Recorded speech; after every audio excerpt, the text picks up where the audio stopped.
This is Byron Lazine and no Nicole White, and you are tuned into episode 233 of The Real Word. If you watched or listened to episode 232, you know that Nicole made a big deal about being here on this podcast. She had a family vacation the first in 2 years, and then all of a sudden she gets down to the house and the keys, and the Wi-Fi is like AOL startup. It is the worst Wi-Fi I've ever seen in my life. So Nicole, unfortunately, will not be joining us. And for the first time in 233 episodes, I am going solo on The Real Word. So if you're watching on YouTube, hit the thumbs up for the solo show. We've got some breaking news in racket number one. The FTC, the Federal Trade Commission, on Monday fined Opendoor $62 million for allegedly tricking consumers. Opendoor came right out on Monday and said that they deny these allegations. They don't agree with these allegations, yet Opendoor still decided to settle for the $62 million so that they can get back to serving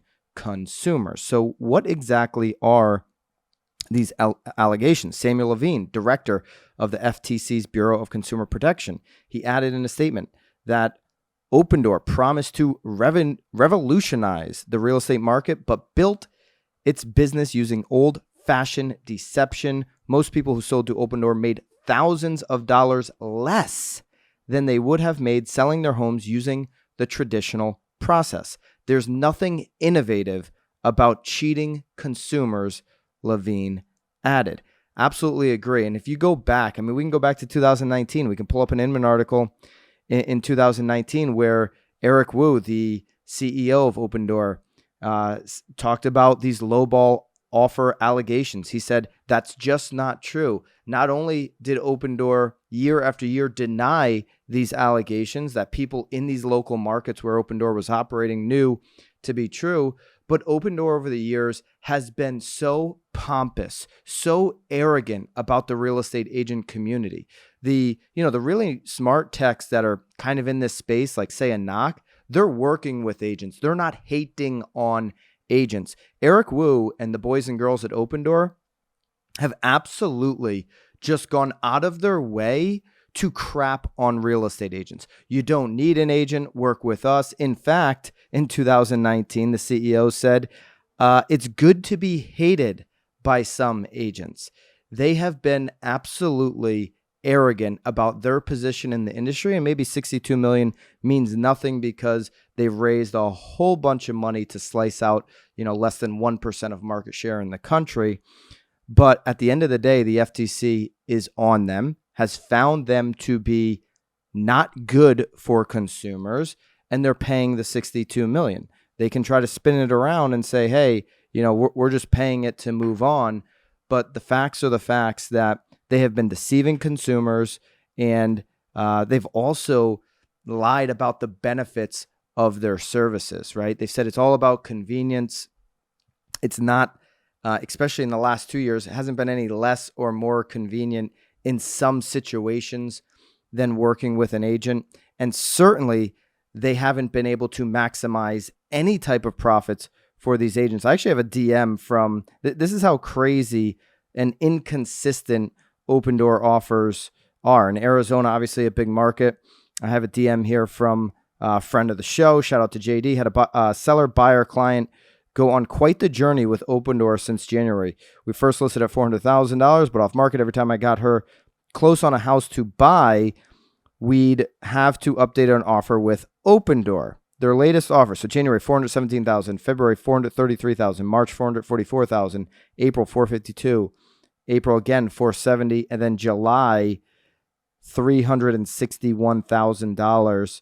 So all over the place on their offers. But at the end of the day, when they finally close on an offer, it's for significantly lower than what, and this is what the FTC found, than what the market would bear. So Opendoor, they're in the business of buying low and selling extremely high. There also are a whole bunch of hidden fees that consumers don't actually realize exist until they get wrapped up into the process. And as they gravitate towards that perceived convenience, they likely end up paying way more than they would have if they used traditional services. At the end of the day, there's, like they say, there's nothing innovative about cheating consumers. But at the end of the day, this is a traditional operation in the sense that they are trying to get out there and find a deal for themselves. There's really nothing super, and this is what the CEO of Opendoor and all these CEOs want to hide behind. We're so tech savvy. We're smarter than you because we're building technology. Their technology is not helping consumers.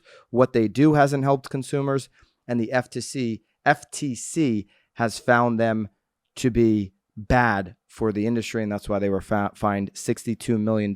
I'm not surprised. I'm surprised maybe it took this long, and Opendoor has been a big racket in the industry. There are companies that are doing this on a pretty upfront level, a good level. Opendoor hasn't been one of them, and we'll see if what the future brings.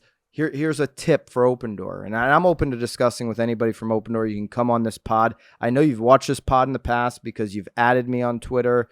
You've reached out before and said, hey, you should go check out an Opendoor system. I've heard from Opendoor before, and I invite you onto the podcast. This would have been a great one since I've got a 101 fever today and I'm doing the solo show.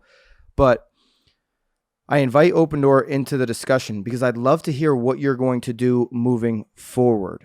The company has been built on deceptive practices. You've cheated consumers out of millions of dollars when you add it all up. So what are you going to do moving forward to work with real estate agents and serve people who want to buy, sell, and invest in real estate? Love to hear from you guys. Love to have you on the pod to explain to me and all of the listeners what your stance on that would be. Hey guys, appreciate you checking out this episode of The Real Word.